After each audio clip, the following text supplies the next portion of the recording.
같이 기도 드리시면서 북강로교회 예배를 시작하겠습니다. 할렐루야. 하나님 아버지 감사합니다. 오늘도 축복하여 주셔서 믿음의 선포가 있는 예배, 하나님께 영광 돌린 예배, 하나님의 도우심으로 축복된 예배가 되게 도와주시옵소서. 예수님의 이름으로 기도했습니다. 아멘. 찬송가 412장 찬송하시겠습니다.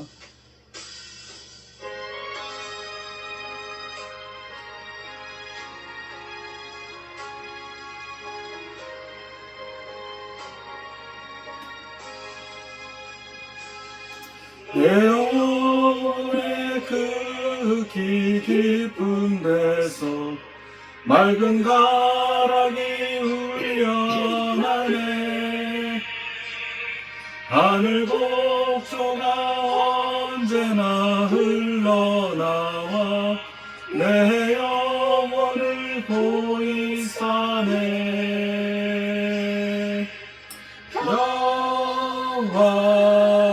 평화로다 하늘 위에서 내려오네.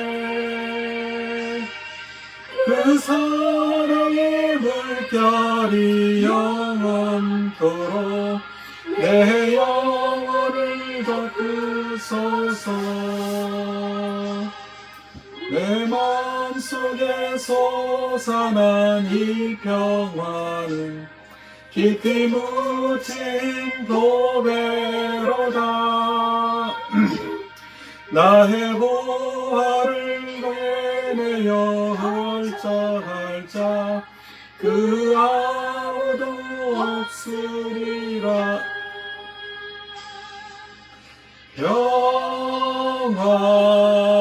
평화로다 하늘 위에서 내려오네. 그 사랑의 물결이 영원토록 내 영혼을 덮으소서. 내 영혼의 평화가 넘쳐남은 주의 축복을 받으니라. 내가 주야로 주님과 함께 있어 내 영혼이 편히 쉬네.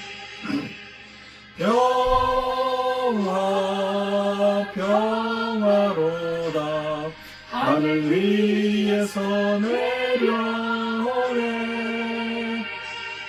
그 사랑의 물결이 영원토록 내 영혼을 덮으소서.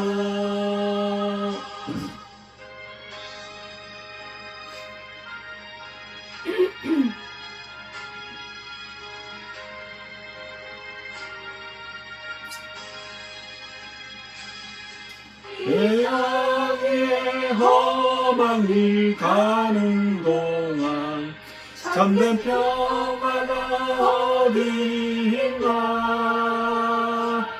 우리 모두가 예수를 친구 삼아 참 평화를 누리겠네.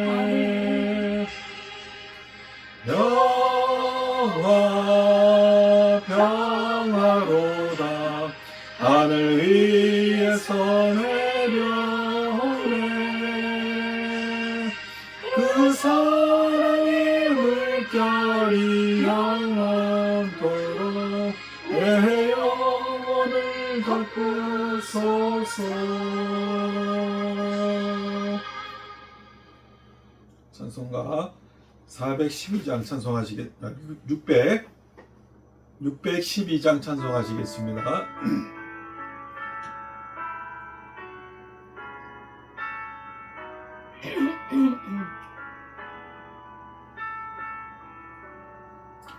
찬양하라 내 영혼아, 찬양하라 내 영혼아. 온 마음과 정성 다하여 주 찬양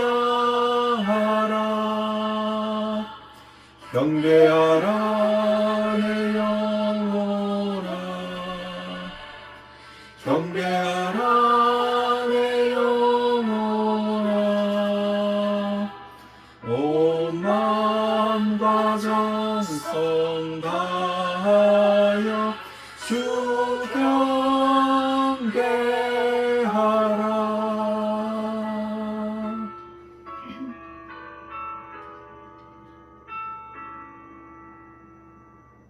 주여 삼창하시고 예배를 위하여 기도하시겠습니다. 주여, 주여, 주여, 할렐루야.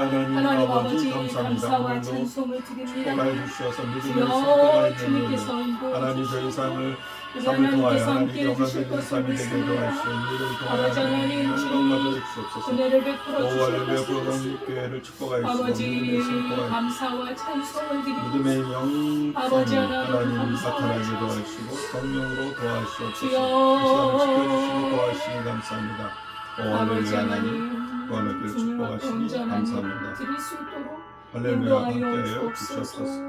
예수님의 이름으로 기도했습니다. 아버지 하나님 감사를 드립니다.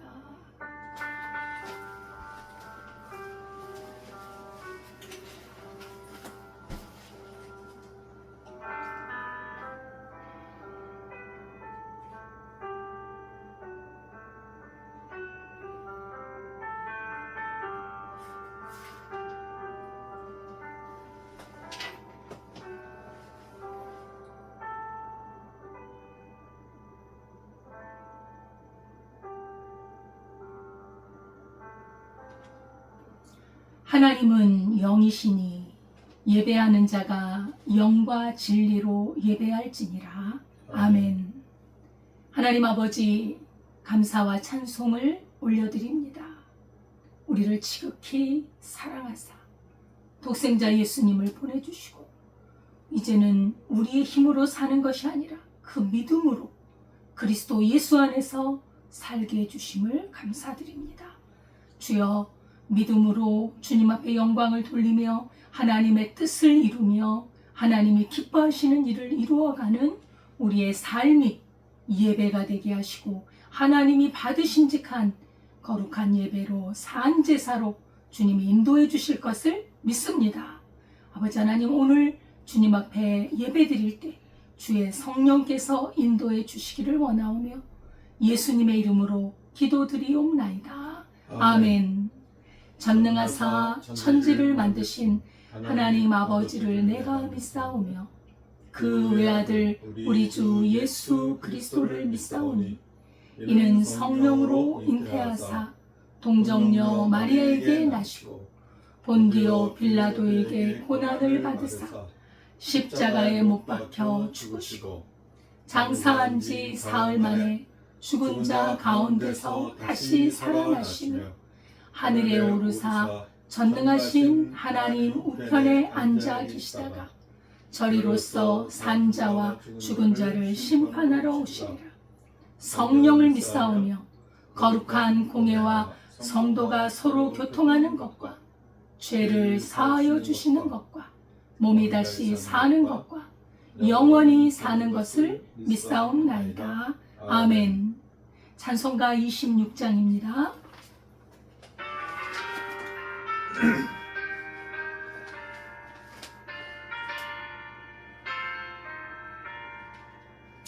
구세주를 아는 이들 찬송하고 찬송하세. 마음과 뜻과 힘 다하여 경배 드리세. 주를 알지 못한 이들 주같이 인도하사 그의 피로 구속하니 찬송 부르세.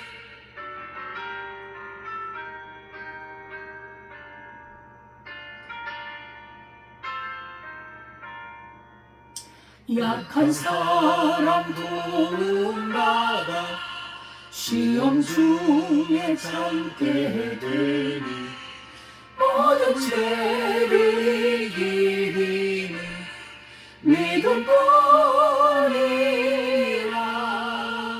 진리 계신 우리 주님 영원토록 변함없네. 성도들아 주를 믿어 길이 섬기세.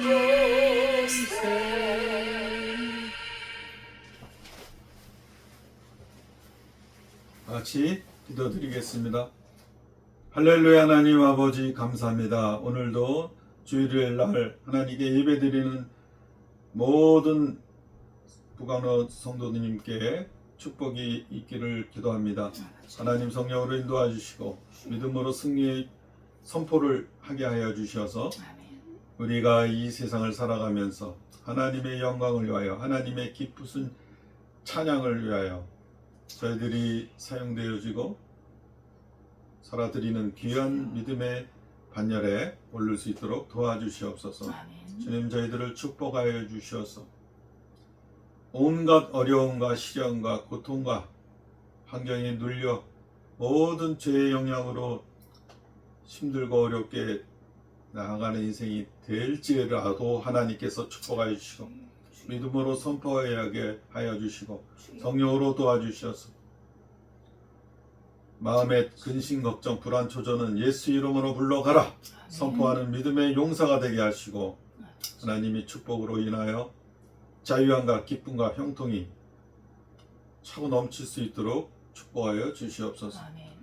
주라 그리하면 너희에게 주실 것이요 30배 열매 60배 열매 100배로 난 채워주실 줄 믿사오니 주님 저희들의 섬김의 역사가 있게 하여 주시옵소서. 주님 용서의 역사가 있게 하여 주시옵소서.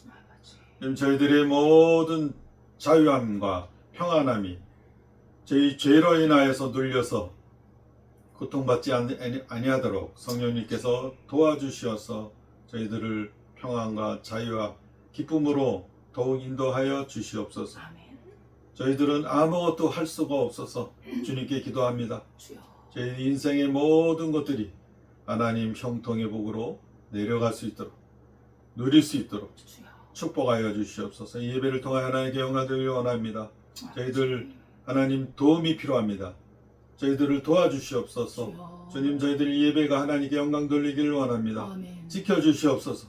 주님 저희들 이 예배가 하나님의 믿음의 선포가 있고 하나님의 축복의 통로가 열리며 하나님의 모든 사랑이 전파되어지는 귀한 예배가 되기를 기도합니다. 주님 축복하여 주시옵소서. 주님 이 말씀을 통하여 영의 눈이 열리게 도와주시고 영의 귀가 열리게 도와주셔서 하나님 누리고 베풀고 섬기고 용서하는 예수 그리스도의 삶을 살 수 있도록 도와주시옵소서. 예수님의 이름으로 기도드렸습니다. 아멘.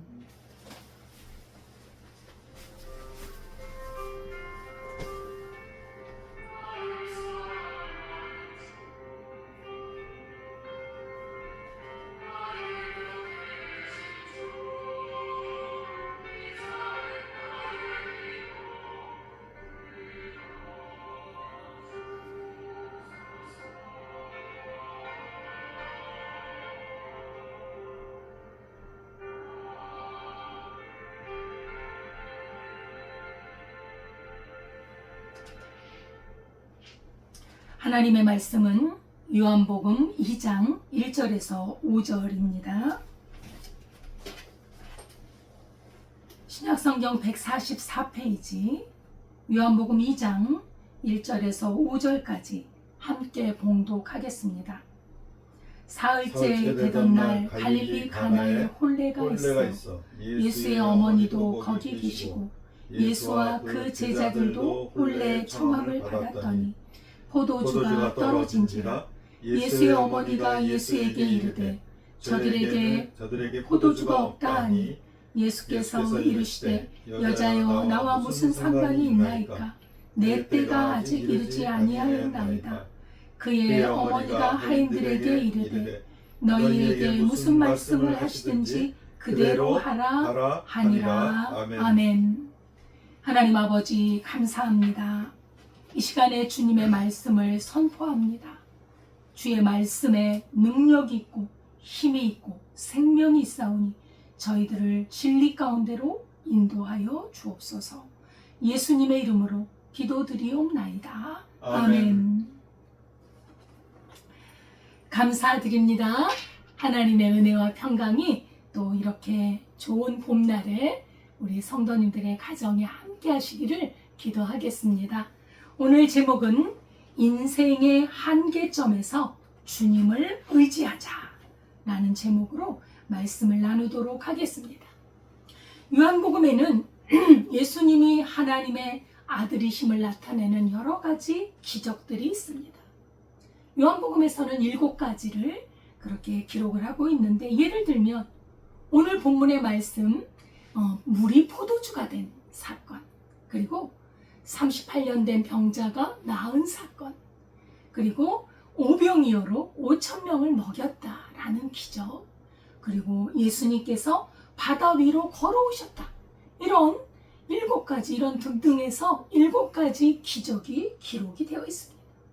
오늘 본문은 예수님께서 공생애를 시작하시면서 그 첫 번째 기적을 일으킨 사건입니다. 본문은 물이 포도주가 된, 그래서 이 본문을 가나의 혼인잔치 이렇게 흔히 불리우고 있죠. 근데 이건 물이 포도주가 된 이 사건은 단순한 기적 이야기가 아닙니다. 인간의 한계 속에서 역사하시는 하나님의 은혜를 깊이 보여주는 사건이라는 것입니다.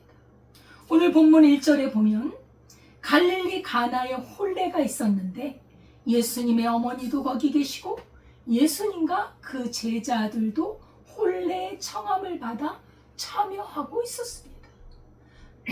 혼례는 참 기쁜 날이죠.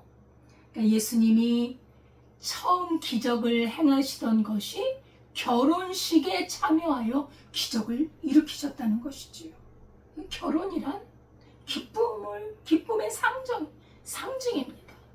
기쁨을 나타내는 하나님께서 제정하신 제도이지요. 남자와 여자를 하나님께서 만드시고 서로 하나가 되게 하신 제도가 결혼입니다. 그래서 아담이 아내 하와를 보고, 자기의 배필이죠, 자기 갈빗대에서 그 갈빗대를 뽑아서 하나님께서 여자를 만드시고 여자를 데려오시니 아담이 이렇게 감탄을 합니다. 이는 내 뼈 중에 뼈요 살 중에 살이라. 이것을 남자에게서 취하였은즉 여자라 부르리라 하니라. 이러므로 남자가 부모를 떠나 그의 아내와 합하여 둘이 한 몸을 이룰지로다. 분명히 남자 여자 둘인데 한 몸이라는 거예요. 이게 결혼입니다. 예수님은 사역의 첫걸음을 혼인잔치에서 시작하셨는데 사실 예수님이야말로 그 혼인집의 신랑이시잖아요. 영적으로 보면 우리 예수님은 혼인집의 신랑입니다. 우리는 신부예요. 모든 성도는 예수님의 신부입니다. 그래서 신랑이신 예수님과 우리 성도가 예수님을 믿음으로 하나가 되는, 어쩌면 혼인의 관계처럼 이렇게 깊은 관계가 예수님과 우리와의 관계입니다. 이 결혼이란 둘이 하나 되는 거잖아요. 이 깊은 비밀이 있는 거예요. 우리 하나님께서도 세 위가 한 분이시잖아요. 분명히 세 위가 있으세요. 성부 하나님, 성자 하나님, 성령 하나님이 계시는데 한 몸이세요. 한 분. 신비한 거지요. 결혼의 관계를 통해서도 하나님께서 둘이 하나가 되는 것을 나타내 주셨는데, 신랑이신 예수님과 우리가 하나가 되는 것을 예표하는 것이 결혼이라고 볼 수가 있습니다. 예수님은 사역의 첫걸음을 혼인잔치에서 시작하시면서 굉장히 기뻐하셨습니다. 하나님, 예수님은 온 백성과 함께 먹고 마시는 하나님의 나라, 혼인잔치, 그 나라를 갖고 오신 것이죠. 그런데 이렇게 기쁜 잔치에 정말 모든 것이 가득하고 손님도 많고 신랑 신부는 기뻐하고 모든 사람들이 기뻐하는 이 잔치에 문제가 생긴 거예요. 어떤 문제냐? 그것은 바로 그 잔치에 있어서 굉장히 중요한 요소인 포도주가 떨어졌다. 포도주가 떨어졌어. 아니, 잔치, 유대인들의 결혼은요, 우리하고 다릅니다. 우리는 예식장에서 한 30분 예식하고 그 다음에 밥 먹으면 끝나잖아요. 우리는 간단하게 하는데 그 유대의 결혼은 일주일에서 2주일까지 가요. 한 주간, 짧으면 한 주간, 길면 2주간. 그러니까 음식이 떨어질 수 있는 것이죠. 혼인잔치는 기쁜 자리에 있음에도 불구하고 이렇게 포도주가 떨어진 거예요. 아마 사람들이 그 잔치 말미에 아마 많이 온 것 같아요. 그죠? 그 예수님도 참여하시고 제자들도 참여하고 아주 많은 사람들이 왔으니까 포도주가 떨어졌겠죠. 근데 이 포도주가 이 잔치에 있어서 중요한데 사실 포도주 그러면 술이라고 생각할 수 있잖아요. 근데 이 팔레스타인 지역, 사막 지역에는 이게 물이 흔하지가 않아요. 우리처럼 우리나라는 물이 너무 깨끗하고 좋죠. 참 복받은 나라예요. 근데 이 사막 지역에는 물이 흔하지가 않아서 과즙 음료수를 먹게 되는데 그것이 바로 이 포도주입니다. 일상적인 음료수가 포도주였죠. 그래서 또 잔치에 있어서는 흥을 돋구는 없어서는 안 될 귀한 음료수였거든요. 이렇게 중요한 잔치에 포도주가 떨어졌으니 요새 세상으로 하면 가서 구해오면 될 거 아니겠습니까? 그러나 그 당시 문화권에서는 포도주가 없다는 것은 큰 문제였어요. 이거는 그 잔치를 베푼 그 혼주 있잖아요. 신랑 신부, 그 다음에 혼주, 부모님들 이런 분들에게 아주 준비 부족이라기보다는 아주 가족의 부끄러움이 될 수 있는, 그죠? 그래서 몹시 당황했던 거죠. 어떡하나? 사람들은 많이 몰려오고 있는데 아직 끝나지도 않았는데 아니 왜 포도주가 떨어졌으니 손님을 어떻게 대접을 하나? 가장 귀하게 대접해야 될 물과 같은, 그죠? 음료수와 같은 이것이 떨어졌으니 얼마나 당황했겠습니까? 잔치에 포도주가 떨어진 것은 우리 인생의 한계점에 비유될 수 있습니다. 우리 인생도 살다 보면 뭔가 떨어진다. 뭔가 가득가득 채워서 가는 게 아니라 살다 보면 떨어지는 거예요. 떨어지는. 우리의 삶도 처음에는 혼인잔치처럼 시작할 수 있어요. 이 세상에 태어나서 젊은 시절을 지나잖아요. 패기가 있고 열정이 있고 꿈과 희망이 있고 그리고 미래에 대한 계획과 기대가 있습니다. 그러나 시간이 흐르면서 점점 깨닫게 되죠. 내가 계획하고 꿈꾸고 기대했던 것들이 그렇게 쉽게 잘 되어지지 않는다는, 한계점이 다가온다는, 내 뜻대로 인생이 다 되는 것이 아니구나. 자신의 능력의 한계를 깨닫습니다. 내가 그렇게 잘난 줄 알았는데 나는 그렇게 잘난 사람이 아니구나. 어떤 경우는 건강에 그런 한계가 있어요. 어떤 병에 걸렸어. 몇 년 동안 병상 생활을 하고 다른 사람들처럼 자유롭게 다니고 싶은데 그럴 수 없는 한계가 있어요. 인간관계의 어려움도 한계가 되는 거죠. 경제적인 어려움, 그리고 나아가서 병들어 늙어서 죽게 되는 한계점이 있다는 거예요.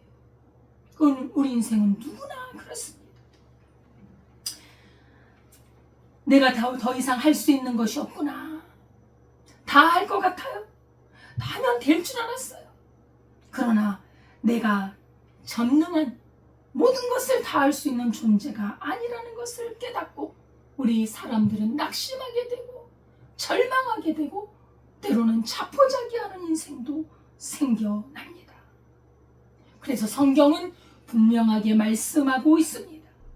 베드로전서 1장 24절에 그러므로 모든 육체는 풀과 같고 그 모든 영광은 불의 꽃과 같으니 불은 마르고 꽃은 떨어진다. 여러분, 인생이 아무리 날고 기고 뛴다 할지라도 풀과 같다는 거예요. 풀의 인생이라는 거예요. 쓰러진다는 거예요. 그리고 그 영광은 풀의 꽃과 같다. 풀의 꽃 예쁘지요. 예쁜데 쓰러져요. 떨어져요. 말라버려요. 시들어요. 그것과 같다는 거예요. 인생이. 정확하게 짚어주고 있는 거죠. 이렇게 한계가 있는 인생에 비해서 이 영원한 것이 있는데 그 영원한 것은 주의 말씀입니다. 하나님이십니다. 우리 한계되는 인생과 이 영원하신 하나님의 말씀과 하나님이 완전히 대비가 되죠. 인생에 자랑할 것이 무엇이 있습니까? 풀의 영광과 같은 인생인 것입니다. 시편 90편 10절에 보면 우리의 연수가 70이요 강건하면 80이라도 그 연수에 기하는 수고와 슬픔뿐이요 신속히 가니 우리가 날아가나이다. 인생의 덧없음과 헛됨이 보입니다. 분명히 한계가 있는 인간임을 말해주고 있는 것입니다. 이사야 40장 30절의 말씀에 보면 소년이라도 피곤하며 곤비하며 장정이라도 넘어지며 쓰러지되. 여러분, 소년도 피곤해요. 장정도 쓰러져요. 그게 인생이에요. 그러나 어떤 사람이 이 피곤한 삶, 쓰러지는 삶에서 일어나서 아주 힘차게 달려갈 수 있을까요? 그것은 바로 여호와를 앙망할 때, 하나님을 믿을 때 새 힘을 얻고 독수리처럼 올라가는 삶을 사는 것입니다. 성경은 인간의 한계와 유한함을 분명하게 말씀하고 있습니다. 그래서 사람은 교만할 수 없어요. 혼인집에 이렇게 기쁘고 행복한 날에 포도주가 떨어지듯이 결국 우리 인생에 그 포도주가 떨어진다는 사실입니다. 그러나 우리는 절망할 필요가 없습니다. 이렇게 한계 상황이 우리한테 불어온다 할지라도 길이 있다는 거예요. 한계는 절망이 아니라 믿음의 출발점입니다. 한계에 달았을 때 우리는 누구를 찾아야 되는가? 바로 하나님을 찾아야 돼요. 거기서부터 그 한계가 무너지고 새로운 길이 열리는 줄 믿습니다. 아멘. 3절에 보면 포도주가 떨어졌음을 깨달았을 때 예수님의 어머님이 예수님께 고합니다. 저들이 포도주가 떨어졌다. 여러분, 우리가 건강이 나빠지고 경제적인 어려움이 있을 때 우리가 근심 걱정이 해결이 아닙니다. 그런 어려움이 있을 때 무엇 해야 합니까? 하나님께 아뢰야 돼. 하나님, 내 건강이 나빠졌어요. 하나님, 나 먹고 살 것이 없어요. 하나님 앞에 아뢰야 돼요. 그것이 믿음입니다. 그럼 그때 하나님이 일하시는 거예요. 포도주가 떨어진 곤란한 상황이 되었는데 그것을 해결해 달라는 의미로 예수님의 어머님이 예수님께 저희에게 포도주가 떨어졌다 알리잖아요.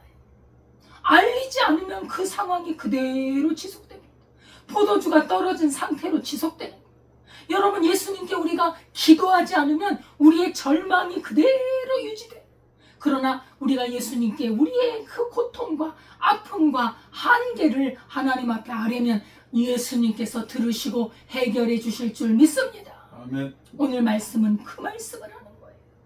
이 마리아, 예수님의 어머니 마리아가 믿음이 있으세요. 이 어머님은 믿음이 없을 수가 없어요. 왜요?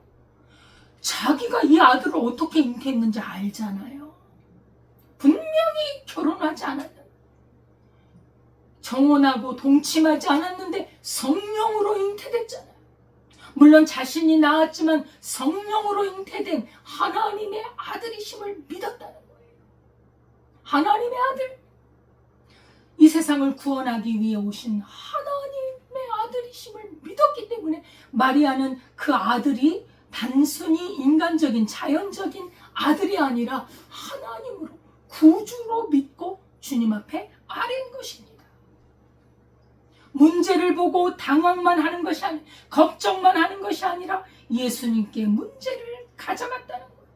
왜요? 예수님은 능히 그 문제를 해결할 수 있는 분임을 믿었다는 것입니다. 많은 사람들은 문제를 만나면 스스로 해결하려고 합니다. 사람을 의지하려고 해요. 안 되면 걱정, 근심, 원망하게 됩니다.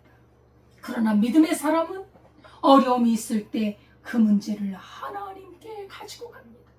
성경은 말씀합니다. 빌립보서 4장 6절에 아무것도 염려하지 말고 다만 모든 일에 기도와 간구로 너희 구할 것을 감사함으로 하나님께 아뢰라. 염려하지 말라고 해요. 자기가 해결하려고 애쓰지 말라는 거예요. 먼저 구하라는 겁니다. 감사함으로 구하라는 거예요. 왜요? 하나님께서 능히 그 문제를 해결해 가시기 때문에 감사함으로 구하라는 것입니다. 인생의 문제를 하나님께 가져갈 때 하나님께서 앞장서서 일하실 줄 믿습니다. 아멘. 자기의 힘을 내려놓고 하나님께 맡기면 하나님은 역사하십니다. 인간의 능력 끝에서 하나님의 역사가 비로소 시작되는 줄 믿습니다. 아멘. 하나님은 우리를 돌보십니다. 우리의 필요를 채워주십니다. 베드로전서 5장 7절에 너희 염려를 다 주께 맡기라. 이는 그가 너희를 돌보시리라. 왜 맡기라고 할까요? 내가 하겠다는, 하나님께서 하시겠다는 거예요. 맡기라. 염려하지 마라. 왜냐하면 우리는 하나님의 자녀이기 때문에 우리의 모든 짐과 염려를 하나님께 맡길 수 있는 그 아름답고 복된 길이 있다는 것입니다. 시편 50편 15절에도 환난 날에 나를 부르라. 내가 너를 건지리니 네가 나를 영화롭게 하리라. 어려움이 있을 때 부르짖으라는, 하나님을 찾으라는 거예요. 하나님이 건져내시겠다는 것입니다. 이것이 바로 믿음의 사람들이 가는 길이지. 19세기 영국의 허드슨 테일러는 중국 선교사로 헌신했습니다. 그 당시 중국은 서양 선교사들이 거의 들어가지 못했어요. 왜냐하면 문화가 그리고 언어가 너무나 다르고 너무 생소하고, 특히 이 중국 사람들이 외국인을 강하게 경계하고 아주 가까이 하지 않았기 때문에 누구도 들어가려고 하지 않았어요. 그래서 그 선교사들 사이에는 중국 내륙에 선교사를 보내는 것은 불가능하다, 이렇게까지 말이 나왔습니다. 그러나 허드슨 테일러는 하나님께서 중국 사람들을 사랑하신다는 것을 깨닫고 확신을 가지고 선교사로 들어갔습니다. 그런데 어느 날 큰 문제가 생겨요. 그 낯선 땅, 사람들이 호의적이지 않고 누구 도와주는 곳이 없는 곳에서 항상 본국에서 이렇게 그 어떤 물자라든가 또 어떤 그 후원금이 들어왔었는데 아주 딱 끊어져 버리고 오질 않아요. 그러니까 이제 그 영국 그 본국에서도 뭔가 어려움이 생긴 거겠죠. 그러니까 당장 뭐가 문제가 되느냐, 먹을 것이 없어요. 여러분, 음식이라는 거는 우리 사람의 기본입니다. 먹지 않으면 살 수가 없거든. 음식을 먹을 수가 없어요. 뭐가 있어야 먹을 수 있지. 사역을 할 수도 없었어. 그래서 사람들이 거기 있는 같이 일하는 사람들이 영국에 편지를 보내서 후원을 다시 한번 요청합시다. 근데 허드슨 테일러는 하나님 앞에 기도하면서 이렇게 말을 했습니다. 하나님의 일을 하는 사람은 사람보다 하나님께 먼저 구하는 것이 우선입니다 하면서 사람에게 먼저 달라고 하지 않고 하나님께 기도하기 시작했어요. 이 후원이 끊긴 게 계속 오래가니까 하나님, 지금 당장 먹을 것이 없습니다. 당장 이 사역에 이게 필요한데 이게 없습니다 하고 간절히 믿음으로 아뢰죠. 놀랍게도 며칠이 지나지 않아 어느 편지가 하나 왔는데 그 영국의 어느 성도님이 보내주신 거예요. 후원금을 보내주셨는데 꼭 필요한, 하나님 우리가 이것이 꼭 필요합니다 라고 했던 그 금액이 딱 들어있으면서 거기에 편지를 썼어요. 제가 기도하는 중에 하나님께서 제 마음속에 중국에 후원금, 헌금을 보내라는 마음이 계속 들어서 이렇게 헌금을 보내드립니다. 놀랍지 않습니까?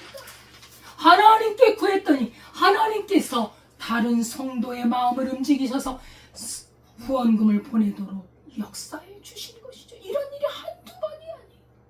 필요할 때마다 하나님께 구하는 겁니다. 하나님은 그 소리를 들으시고 네가 환난의 때 부르짖으라. 내가 너를 건지리니 네가 나를 영화롭게 하리라. 하나님은 약속을 지키시는 분입니다. 그래서 허드슨 테일러가 시작한 선교가 크게 확장이 되었습니다. 수백 명의 선교사가 중국 내륙에 파송이 되었지요. 19세기니까 아주 오래전입니다. 수많은 중국 사람들이 복음을 듣게 되었습니다. 당시 사람들은 중국에 선교사를 보내는 게 불가능하다 했지만 믿음을 통해 놀라운 역사를 일으킨 것입니다. 중국의 자유로운 복음 전파를 위해서 우리는 지금도 기도해야 합니다. 이렇듯 마리아의 흔들림 없는 믿음이 포도주가 필요하다는 그 요청을 예수님께 구한 것입니다. 예수님이 일하실 때는 믿음을 보시고 일하십니다. 믿음이 없는 곳에 역사하지 않습니다. 너희 믿음이 겨자씨만큼만 있다면 이 산을 들어서 바다에 던지오라 하여도 될 것이라고 말씀하셨습니다. 믿음이 있어요. 근데 이 어머니 마리아는 믿음이 있는 거예요. 어머니 마리아의 이 믿음의 말씀을 보십시오. 5절 말씀입니다. 그의 어머니가 하인들에게 이르되 너희에게 무슨 말씀을 하시든지 그대로 하라 하니라. 조금 전에 그렇게 포도주가 떨어졌다라고 아랬더니 그 예수님이 아직 내 때가 이르지 않았습니다. 거절하는 듯한 말씀을 하셨거든요. 그런데 이 마리아는 하인들에게 말합니다. 너희에게 무슨 말씀을 하시든지 그대로 해라. 이것은요 완전 믿음이에요. 그분은 반드시 하신다.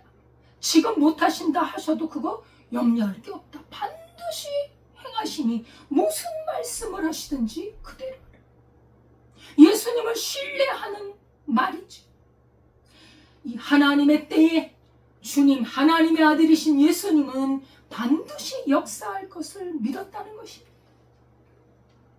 무슨 말씀을 하든지 그대로 하라. 어떤 명령이든지 순종하라는 것입니다. 하나님의 말씀에 순종할 때, 그 말씀을 행할 때 반석 위에 집을 짓는 것처럼 놀라운 기적의 역사가 일어나는 것입니다. 그래서 예수님께서는 그 하인들에게 말씀을 하십니다. 하인들에게 어떤 말씀을 하시느냐? 항아리에 물을 채우라. 항아리에 물을 채우라 이 말씀을 하시는데 이것은 바로 예수님의 말씀이요 예수님의 명령입니다. 지금 포도주가 없다고 했어요. 근데 왜 물을 채워야 되냐? 의문이 가고 이성의 생각으로는 왜 이러실까 하지만 예수님의 말씀에 무슨 말씀을 하시든지 그대로 하라. 하인들은 이 마리아, 어머니 마리아의 말을 마음에 새겼죠. 예수님이 물을 채우라 하니 채워야겠구나. 근데 그 물통이 한 6통 정도 있었어요.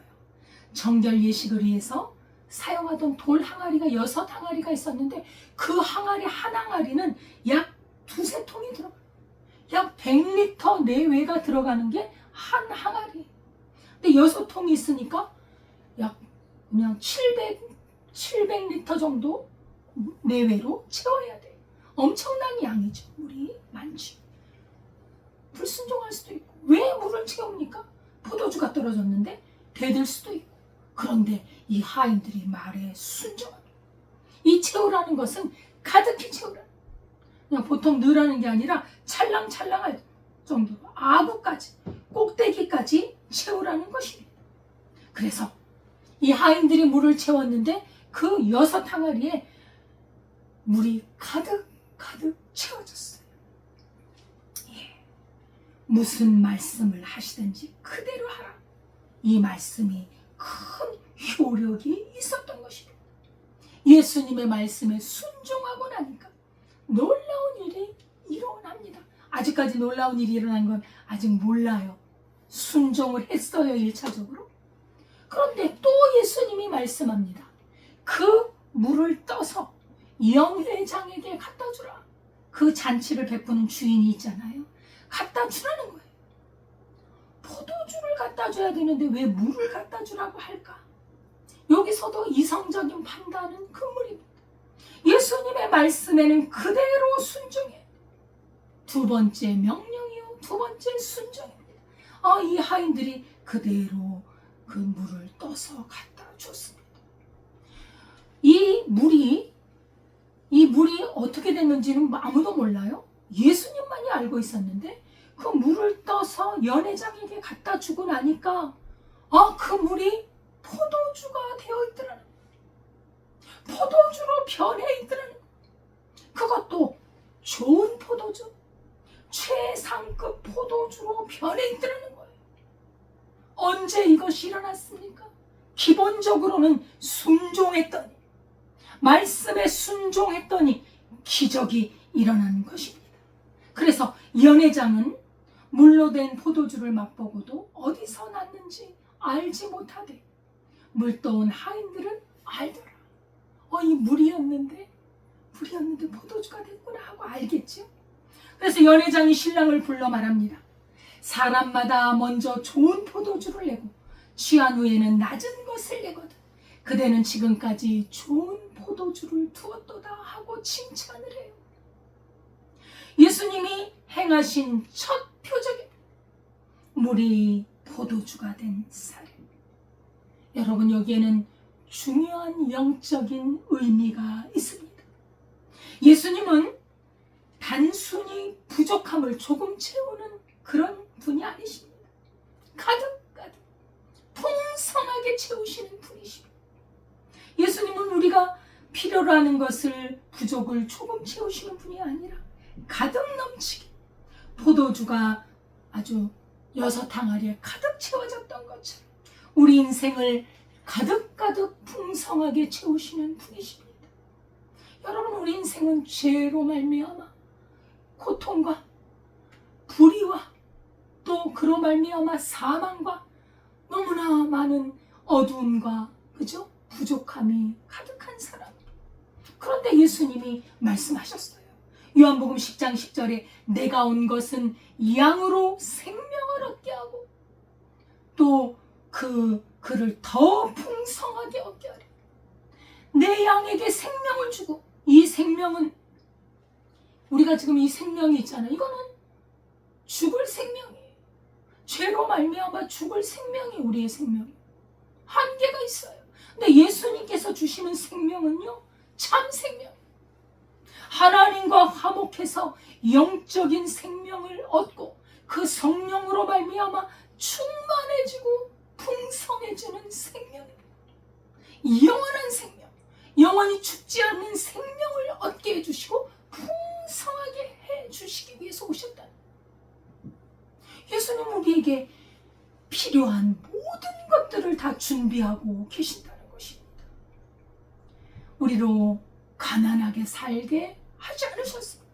풍성하게, 부유하게 살도록 인도하셨습니다.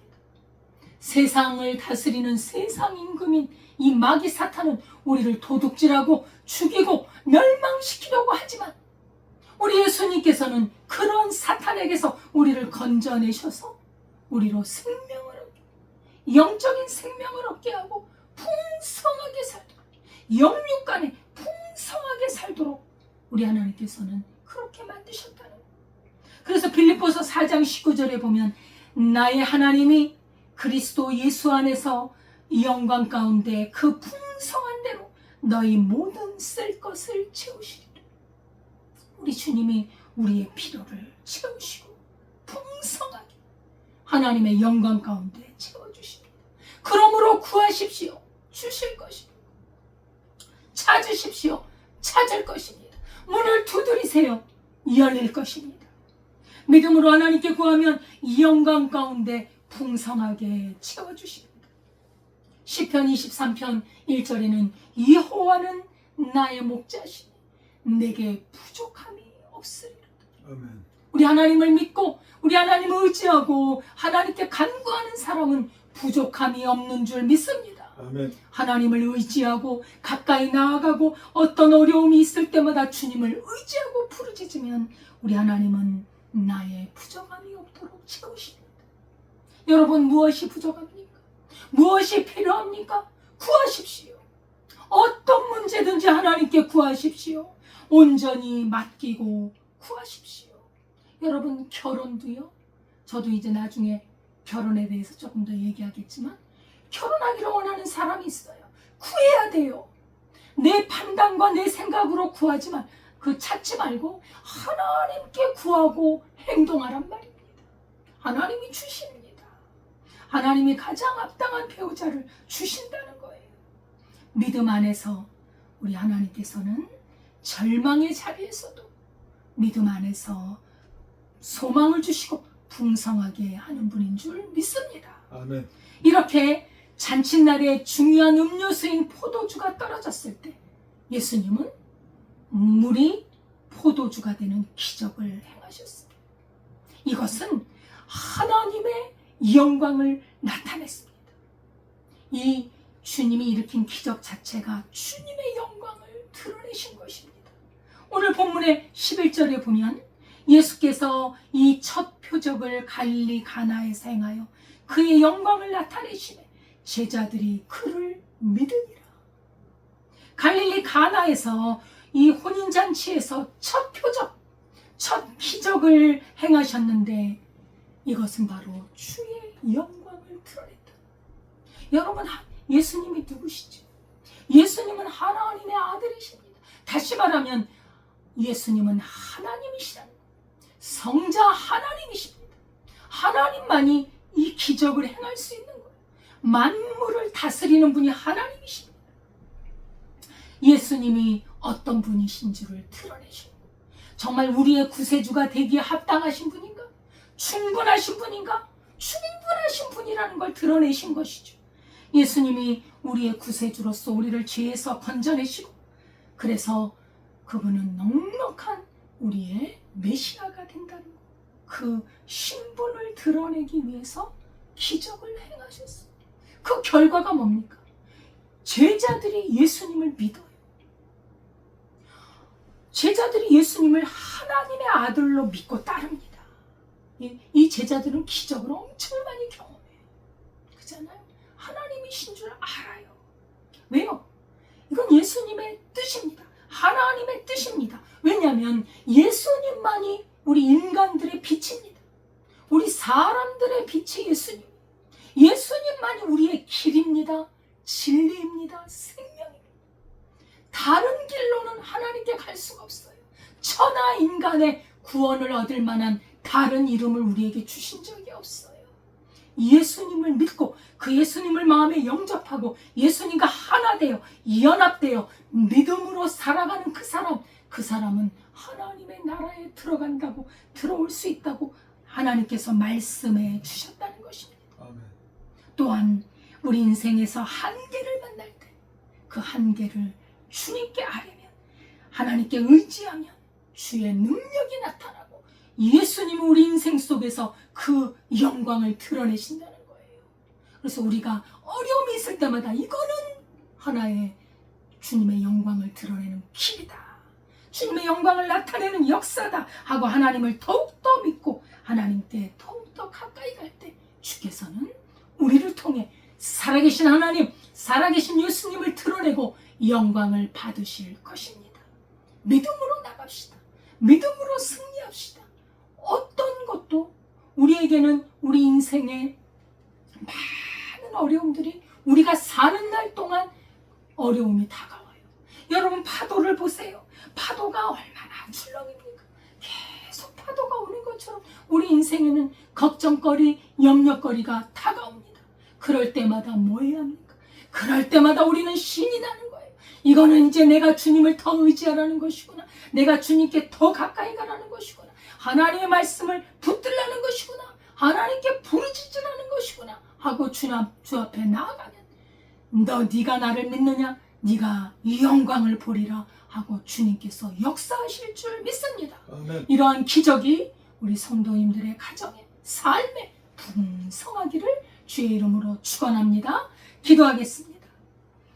할렐루야. 하나님 아버지, 감사와 찬양을 올려드립니다.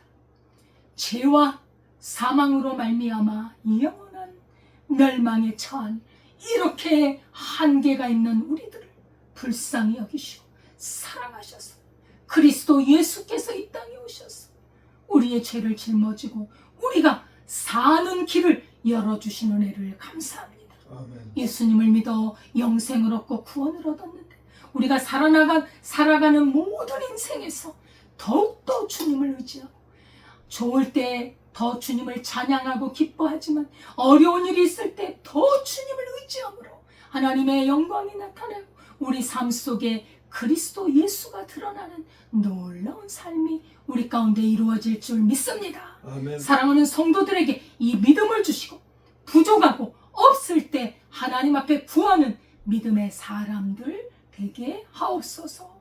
예수님의 이름으로 기도드리옵나이다. 아멘. 찬송가 401장입니다.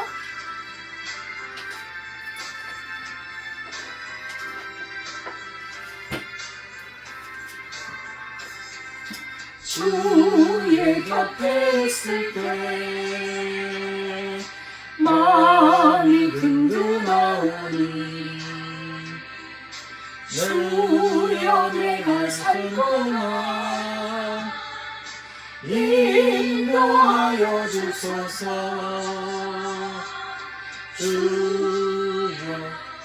주여 나를 인도하시소. 다른 세상 살동안 주여 인도하소서. 피난처인 예수여 세상 물결할 때 크신 은혜 베푸사 나를 숨겨주소서. 주여 나를 인도하소서. 다른 세상 살동안 주여 인도하소서.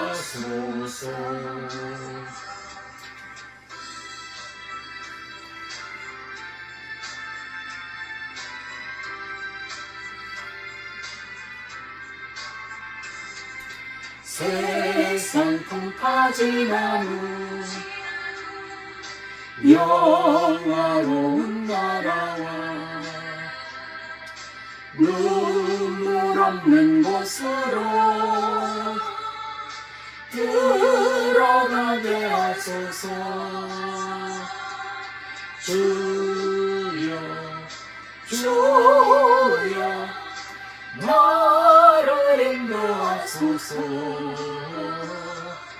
다른 세상 살동안 주여 인도하소서.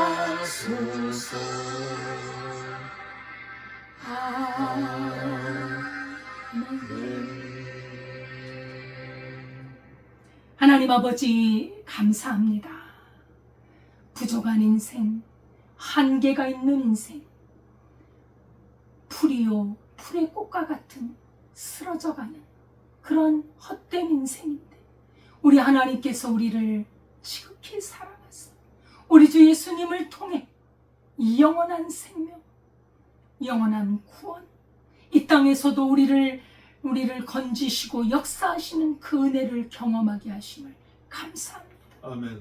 이렇게 큰 은혜를 주셨으니 평생 우리 주님을 찬양하며 우리 주님을 감사하며 항상 기뻐하며 믿음으로 살게 하옵소서.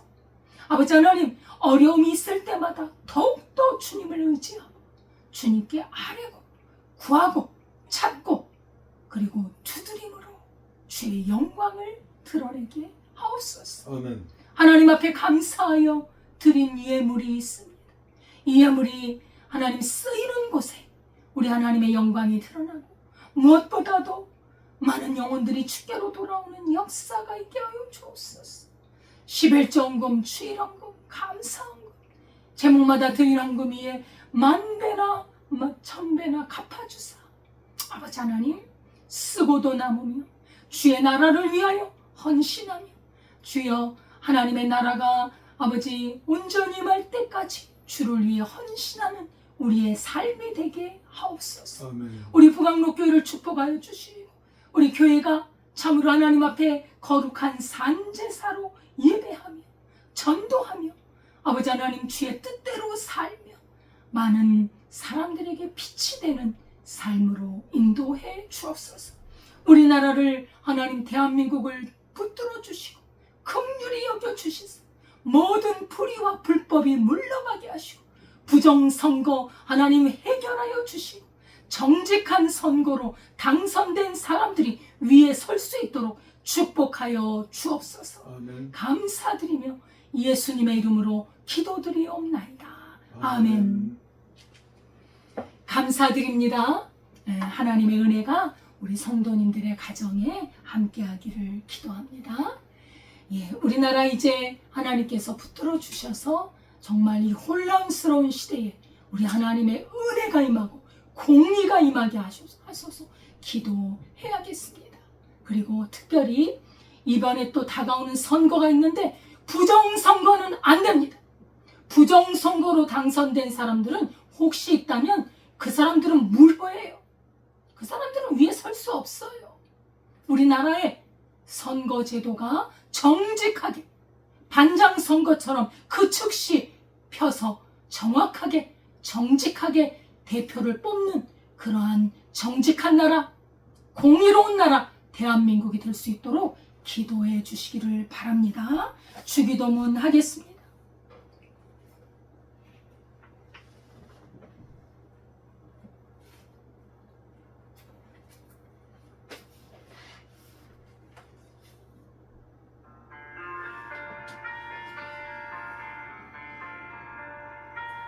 하늘에 계신 아버지 이름 거룩하사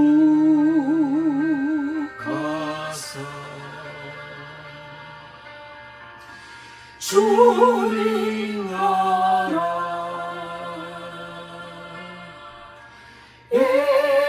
임하시고 뜻이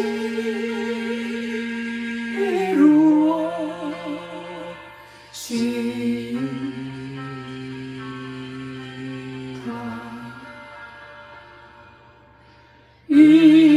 일용할 양식 주시고 우리들의 그 죄 다 용서하옵시고 또 시험에 들게 마시고 악에서 구원하소서. 대개 주의 나라 주의 권세 주의 영광 영원히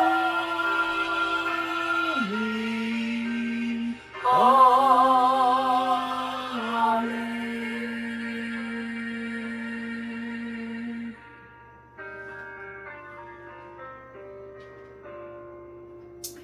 이제는 우리 주 예수 그리스도의 은혜와 하나님 아버지의 무한하신 사랑과 성령님의 교통하심이 우리의 부족을, 우리의 한계를 풍성하게 채우시는 우리 예수님을 믿고 일생 하나님께 영광을 돌리기를 원하는 주의 백성들 위해 지금부터 영원까지 함께 하시기를 축원하옵나이다. 아멘.